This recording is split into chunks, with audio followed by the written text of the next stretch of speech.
Test. Ça marche. Bonjour tout le monde. Aujourd'hui, je vais vous parler un peu de hacking. C'est quelque chose qui est assez répandu sur WordPress. Alors moi, je suis obligé de me battre tout le temps pour dire que WordPress, c'est sécurisé. Personne n'est d'accord parce que tous les WordPress se font hacker et on va voir pourquoi. Donc, petite présentation avant, je m'appelle Julien Gadano, j'ai 19 ans et je me suis lancé dans le web, j'ai arrêté au niveau du bac pour me lancer dans le référencement. J'ai fait un an de référencement et puis je suis reparti sur ce que je faisais depuis que j'étais tout petit, le hacking.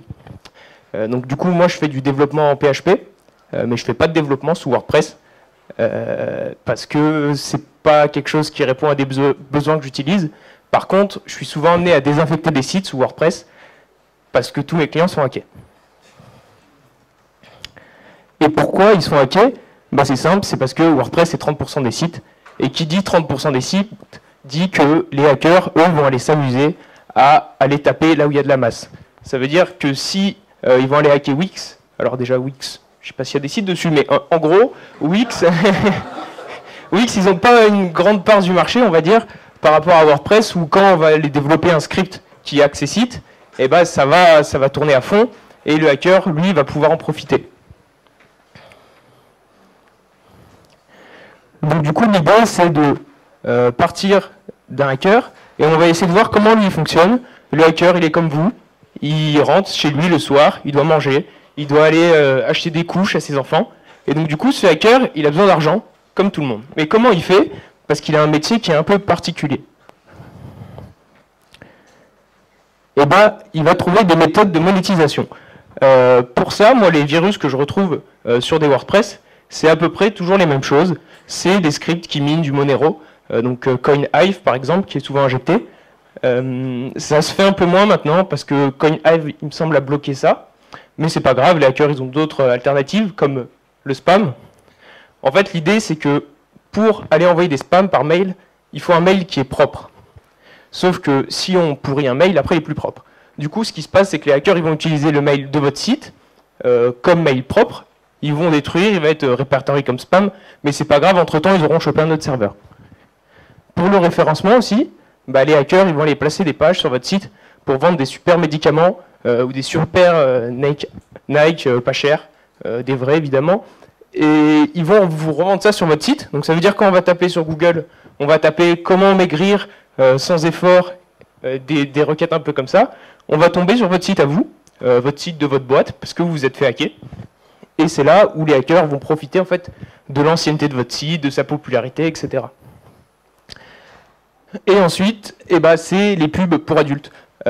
Parce que en fait, les hackers, eux, quand quelqu'un va aller sur votre site, s'il y a un référeur, donc si la personne vient de Google, de Facebook, de Twitter, il va rediriger sur des pubs, et souvent des pubs adultes. Pourquoi? Parce que ça touche à peu près tout le monde. S'il redirigeait vers quelque chose sur la calvitie, ça toucherait que les développeurs, alors que là, ça marche pour tout le monde.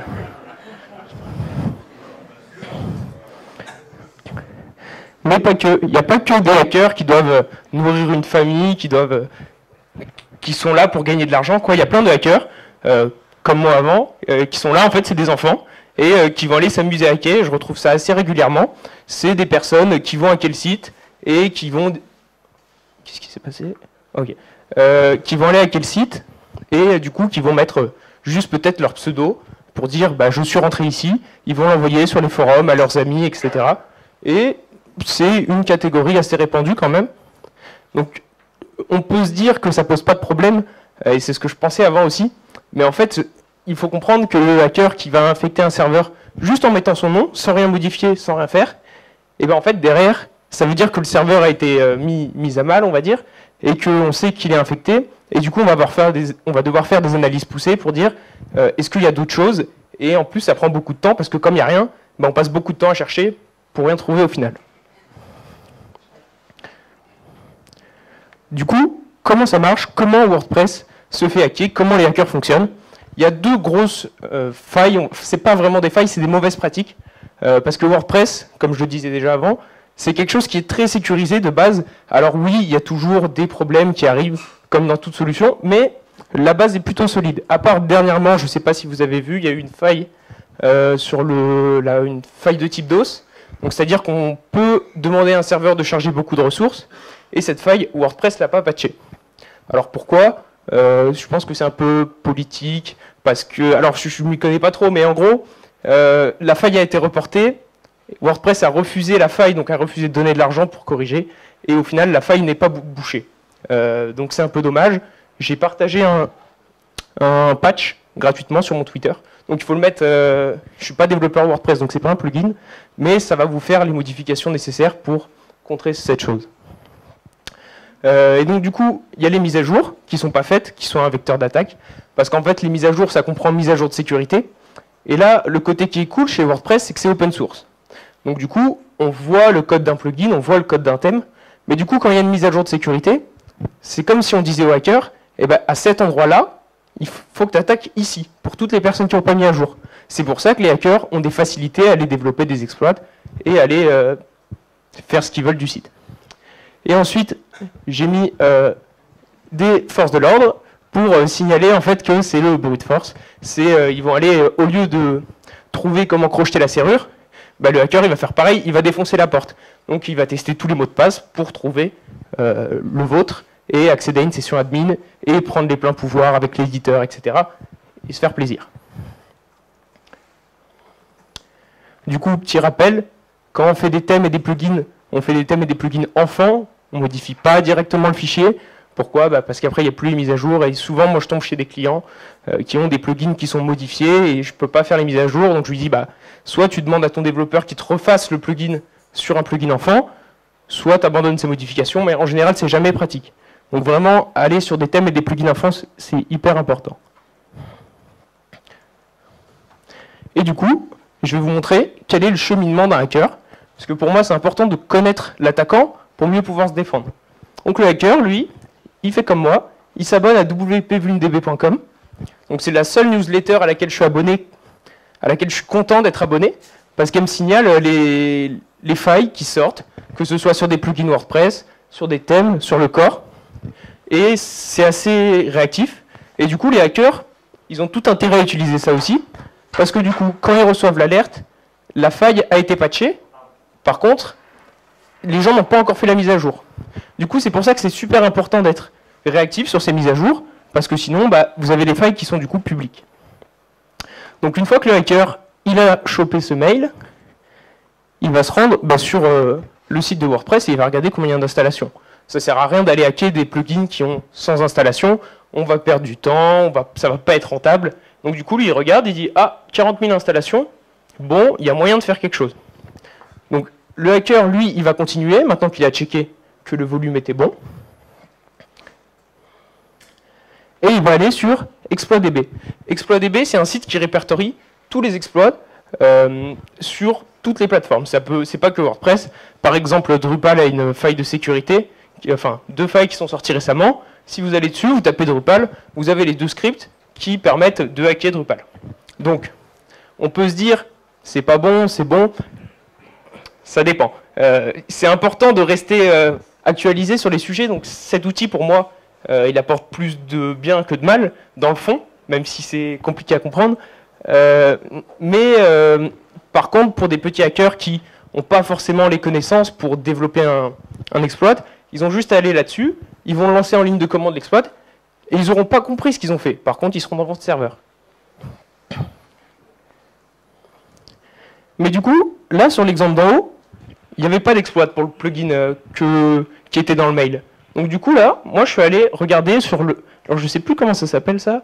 En gros, c'est un peu le guide de WordPress qui va dire, sur tel plugin, eh ben, on a fait telle modification. Et donc, du coup, ça, c'est super intéressant pour un hacker, parce que comme la faille n'est pas explicite, en fait, quand la faille est corrigée, on ne va pas lui dire au hacker, bah regarde, on a fait une mise à jour de sécurité, voici comment l'exploiter. Non, ça ne marche pas comme ça. Soyez des hackers qui vont contribuer, parce qu'il y a de l'open source en hacking, comme partout, s'il y a une vraie communauté. Et du coup, là, il n'y a pas d'exploit qui existe. Donc moi, je suis allé chercher, j'ai regardé les modifications qui ont été faites. Donc je ne sais pas si on voit bien, mais en gros, la variable form_id, elle était sécurisée avec la fonction sanitize text field. Donc je ne sais pas ce que c'est cette fonction, mais ça ne m'intéresse pas trop non plus. Mais en gros, elle était faillible. Et donc du coup, ils ont rajouté un inval dessus pour dire cette fonction sera toujours un entier. Parce que du coup, alors, est-ce qu'il y en a qui savent un peu ce que c'est une injection SQL dans la salle? N'hésitez pas à lever bien haut les mains, histoire que je comprenne. Oh, pas mal. Et donc du coup, bah, si vous avez vu mon pull, une injection SQL, c'est un truc un peu comme ça, où on va aller dire, eh ben, on met une guillemets, et donc du coup, la requête SQL va être modifiée, et on va pouvoir lui passer toute une série de commandes. Donc par exemple, lui dire si le nom de la base de données est WP-post, enfin, d'une table, pardon, on va faire un slip de 5 secondes. Donc du coup, le hacker, lui, va pouvoir faire toute une série de tests pour trouver vos mots de passe, enfin tout. Il va pouvoir récupérer votre base de données. Juste avec ça, et en fait, c'est toujours plus facile d'aller sécuriser une faille que d'aller l'exploiter.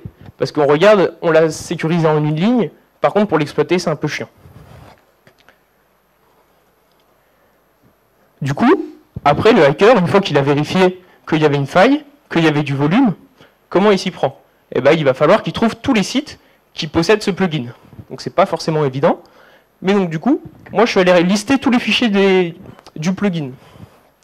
Et donc du coup, là on voit quelque chose de banal, toute une série d'images. Donc j'ai pris le nom de cette image qu'on voit pas bien, image checkbox checked 5. Et donc du coup, je suis allé chercher sur un moteur de recherche de code source. Donc voilà, j'ai mis mon footprint. Donc en footprint, on peut traduire ça par empreinte de pas. En gros, c'est ce qui va nous permettre de détecter qu'il y a ce plugin, en gros. Et donc quand je tape, il y a 78 sites qui ressortent. Et on voit bien que c'est le même plugin que tout à l'heure qui s'appelle Contact Form Ultimate Builder Lite. Donc on retrouve bien le Builder Lite ici. Donc ça veut dire qu'on a tapé au bon endroit et que là, tous ces sites, ils contiennent le plugin. Donc du coup, on a remonté 78 sites sur 40 000. Le hacker, il se dit, bah non, 78 sites, c'est pas assez, et il va aller passer à l'étape du dessus. L'étape du dessus, c'est d'affiner le footprint, et donc j'ai repris le Builder Lite CSS, et je l'ai recollé dans le moteur de recherche de code source, et là, j'ai 21 000 sites qui apparaissent. Donc là, j'ai la liste de 21 000 sites qui possèdent ce plugin, et si je m'y prends assez tôt, en tant qu'hacker, alors je le fais pas, hein, mais si je m'y prends assez tôt en tant qu'hacker, je vais pouvoir récupérer toute cette liste, développer mon exploit et le lancer massivement sur 21 000 sites. Ça veut dire qu'en gros, quand vous vous faites hacker sur WordPress, il n'y a personne qui vous en veut au final, la plupart du temps. C'est vraiment des mecs comme ça qui vont aller chercher les failles, qui vont faire des trucs et qui vont faire des choses assez massives pour remplir le frigo.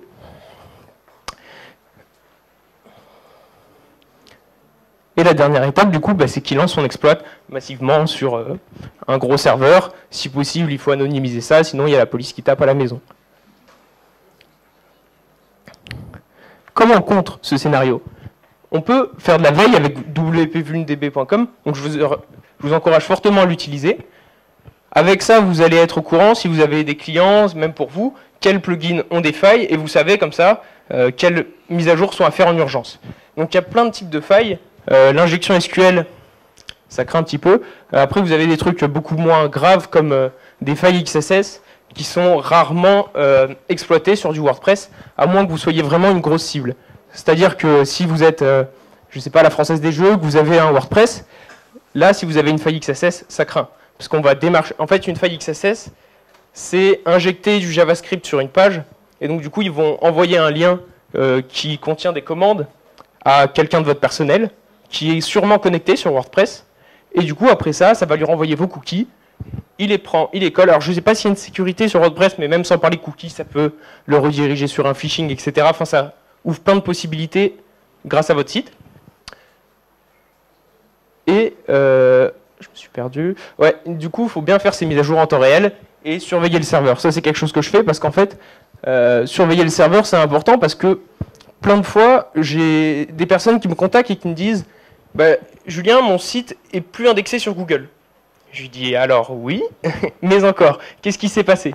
Et donc je regarde, je clique, je vais sur son site, et là, bah, il y a Google Chrome qui le bloque, il a une alerte sur son Google Search Console qui lui dit que son site a été piraté, et c'est vraiment le bordel, il disparaît. Et après, pour revenir dans les résultats de recherche, c'est un peu chiant, parce que du coup, Google fait plus confiance à votre site, et du coup, vous perdez du business. On revient sur le brute force, du coup. Donc le brute force, il y a plein de manières de le faire. Il y a des listes sur GitHub des mots de passe les plus utilisés, donc qui sont récupérés de bases de données qui ont été exporter, hacker, etc. Et donc les hackers, en fait, selon l'importance qu'ils accordent à votre site, ils vont tester des dictionnaires plus ou moins gros. Si votre site il fait 3 visiteurs par jour, que personne ne le connaît, bah, il va mettre un petit dictionnaire, il va tester, je sais pas, 100, 1000 mots de passe. Par contre, encore une fois, si vous êtes la française des jeux, bah, il va peut-être aller tester tous vos utilisateurs avec peut-être 3 millions de mots de passe. Donc il va, en fonction du nombre d'utilisateurs, ça peut vite devenir un problème pour vous. Même s'il ne trouve pas les mots de passe, ça va surcharger le serveur. Et du coup, lui, pour le brute force, il va utiliser deux fichiers, xmlrpc.php et wplogin.php. Donc le xmlrpc, c'est le fichier en gros de l'API de WordPress. Et dans ce fichier, du coup, on peut tester des combinaisons d'utilisateurs et mots de passe. Et donc ça, c'est assez rare que les gens l'utilisent au final. Mais par contre, c'est là vraiment où tout se passe pour du brute force. Donc du coup, moi ce que je recommande, c'est si vous n'utilisez pas quelque chose comme main WordPress ou des trucs qui nécessitent vraiment le xmlrpc.php, de le désactiver. Vous allez dans votre htaccess, vous mettez un déni, vous dites personne n'a le droit d'y accéder. Ou au pire, si vous l'utilisez depuis une seule IP, vous dites que cette IP a le droit d'utiliser les autres noms. wplogin.php, c'est un peu plus complexe, on va dire. Déjà, sur le wplogin, c'est un peu plus... Si les hackers ne l'utilisent pas par défaut, c'est parce qu'il y a des tokens dans les formulaires de WordPress. Et du coup, là, pour tester un mot de passe, c'est une requête. Là, c'est 2 requêtes. Du coup, ça veut dire que ça demandera 2 fois plus d'efforts d'aller faire des tests sur wplogin.php pour 2 fois moins d'efforts, du coup, sur XMLRPC. Et donc, du coup, moi, qu'est-ce que je conseille pour faire ça?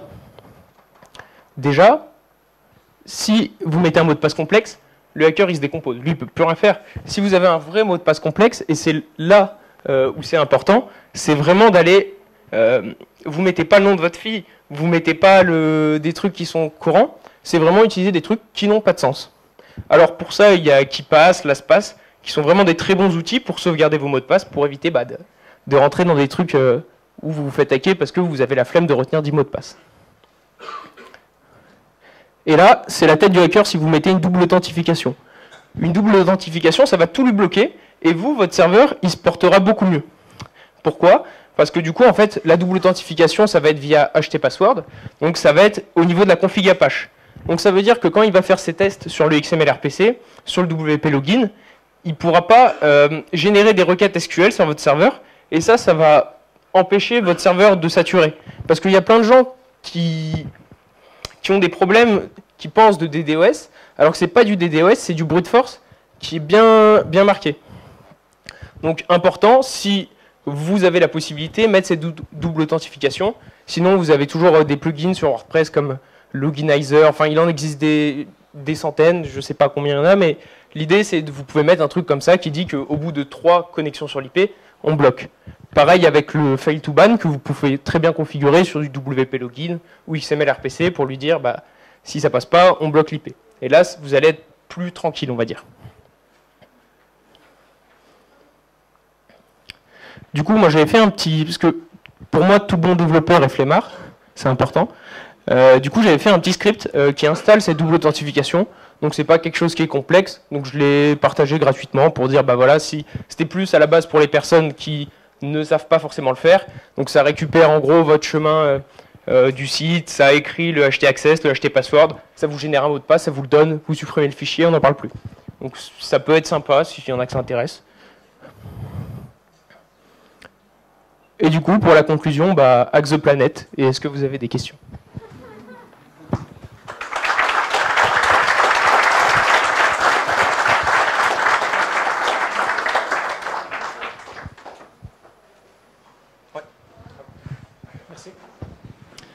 Merci déjà pour la clarté de la présentation, c'était vraiment très intéressant, très intéressant. En fait, ma question est très simple et par rapport à le dernier point concernant la double authentification. Est-ce qu'une fois on génère le fichier, htpassword ou je ne sais pas comment vous l'avez nommé, est-ce que les modifications ultérieures du mot de passe vont être enregistrées dans le fichier ou à chaque fois on doit régénérer le fichier du mot de passe ? La double authentification. En fait, comme c'est un fichier qui n'est pas dans, on va dire, les mises à jour de WordPress, c'est le htaccess, htpassword, normalement WordPress n'y touche pas pendant les mises à jour. Donc ça veut dire qu'on va définir une fois un mot de passe, donc qui va être le même pour tout le monde, et donc il ne bougera plus. Par contre, ce qui est bien, du coup, c'est que chacun devra, par contre, derrière, utiliser son mot de passe WordPress. Mais par contre, il y a une première validation qui fait que bah, ça passe plus. Mais ça va rester toujours le même, ouais.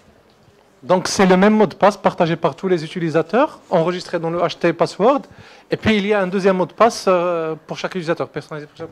C'est ça. Après, on peut très bien dire dans le HT Access qu'on va faire un utilisateur, enfin, que chaque utilisateur, on peut créer autant d'utilisateurs qu'on veut. Donc le script là que j'ai donné, il fait qu'un utilisateur. Pour moi, ça sert à rien d'aller beaucoup plus loin, à part si on veut savoir qui se connecte, etc. Mais c'est pas un seul utilisateur suffit, c'est parce que dans tous les cas, il y a la surcouche derrière de WordPress.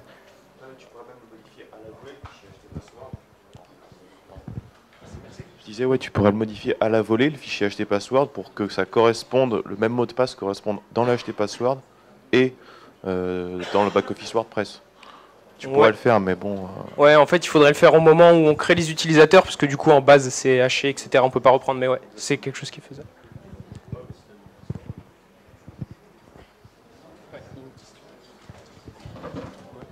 Ouais, sur le double facteur, là en gros on a deux mots de passe à saisir. On n'est pas trop à l'abri d'un principe de cheval de Troie qui écoute un clavier par exemple. Qu'est-ce que tu penses du principe double facteur avec un aspect physique? C'est une clé en gros de connexion ou un code qui expire par une appli, effectivement un téléphone physique, qui là fait vraiment deux facteurs de connexion hors système. L'authentification double facteur, c'est clair que c'est quelque chose qui est ultra puissant et ça va bloquer pas mal de hackers, donc c'est quelque chose qui est bien. Après, c'est pas toujours évident à mettre en place en fonction de, je sais pas, si on est dans une grosse boîte, que chacun ait sa clé, que c'est plutôt pour la difficulté à mettre en place, mais c'est quelque chose de très bon et qui répond à pas mal de problèmes. Après, ça va pas répondre selon comment le truc est intégré, ça va peut-être pas répondre aux problèmes de surcharge serveur, mais globalement, c'est un bon truc. Ouais, une autre question, c'est j'ai l'impression que les footprints, c'est surtout le truc qui va faire que tu vas te faire attaquer. Il y a un moyen de, je sais pas, de bloquer ces footprints ou j'en sais rien. Enfin, être invisible, quoi, grosso modo. Alors, il y a des plugins qui font ça, qui changent l'URL de connexion. C'est pas mal, ça embête un petit peu. Après, en fait, il y a tellement de trucs, par exemple, sur un thème non mis à jour. Là, en fait, le hacker va aller directement saisir IC. En fait, il a sa liste de plugins non mis à jour et il va directement taper dans l'URL wp-content/plugin/l'URL qu'il faut. Du coup, c'est un peu compliqué à mettre en place. Après, on pourrait mettre des trucs, etc.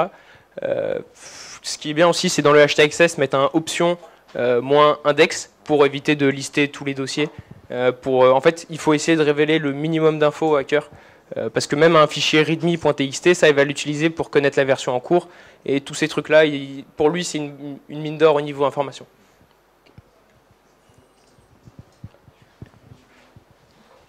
Sur un mutualisé, un serveur mutualisé, un site infesté, est-ce qu'il peut infester ses voisins? Oui. Ça m'arrive régulièrement de voir des trucs...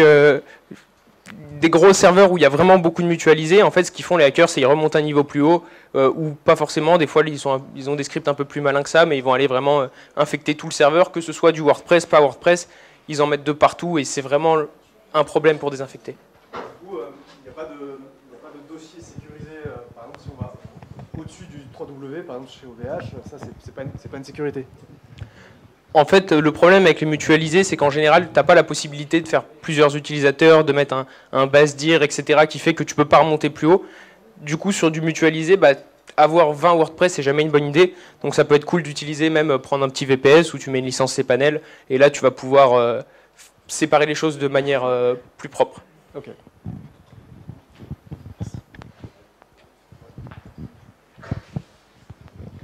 Et clairement, l'htaccess avec le WP password, etc., enfin le fichier password, est-ce que c'est hackable? Est-ce que c'est Hackable. Hackable. Alors, je parle pas bien français. Non, mais est-ce qu'on peut hacker ce fichier-là? Hackable, pardon. Ouais. Oui, on peut le hacker. Alors, non, mais justement, parce que moi, j'avais fait un site il y a hyper longtemps, enfin, on avait fait pour moi, je précise, un site justement photo avec un directory qui était protégé comme ça, et j'avais fait, et moi, à chaque fois que je donnais un accès, c'était une ligne du fichier password, et je donnais, moi, le mot de passe de visu, etc. Et la personne pouvait jamais changer son mot de passe. Mais voilà, ma question c'est, est-ce que ce fameux fichier-là, voilà, est-ce qu'on peut le hacker Il y a deux méthodes pour le hacker. La première, c'est quand il y a une mauvaise configuration de ce fichier, en fait, parce qu'on peut lui dire, sur toutes les requêtes get et post, par exemple, tu vas me mettre ce fichier, et en fait, c'est une erreur d'aller mettre un limite sur le get et le post, parce qu'il existe plein d'autres protocoles, comme le put, etc. Et ça, déjà, c'est sur une mauvaise configuration, il y a juste à envoyer un put au lieu d'un post, et là, on va pouvoir accéder à la page. Et ensuite, le brute force, il y a des tools comme Hydra qui existent. C'est pour aller brute forcer, pareil, le HT password. Donc même si on a une sécurité supplémentaire, il faut quand même mettre un mot de passe sécurisé. Pour la faille de type DOS dont tu parlais là au début, est-ce que tu nous conseilles de patcher tous nos sites ou est-ce que ça va se faire automatiquement? Qu'est-ce qui va se passer là? Le souci qu'il y a eu, en fait, c'est que ça fait deux mises à jour, il me semble, où il ne la patche pas. Du coup, c'est un peu dommage. Alors moi, je ne sais pas comment ça pourrait fonctionner pour qu'ils le mettent en place, ça serait intéressant. Après, si vous n'êtes pas un gros site, c'est pareil, personne ne va vous attaquer par cette faille, parce que les hackers, en fait, ils ont, comme j'expliquais tout à l'heure, ça ne va pas leur remplir le frigo d'aller mettre votre site en ligne, à part si vous commencez à avoir des gros sites, où là, par exemple, c'est votre concurrent qui va essayer de vous mettre en ligne, ou c'est peut-être politique pour la visibilité, nuire à votre image, etc. Enfin, il y a plein de trucs qui font qu'on peut vous attaquer comme ça. Mais je ne sais pas ce que va faire WordPress. Merci beaucoup, Julien.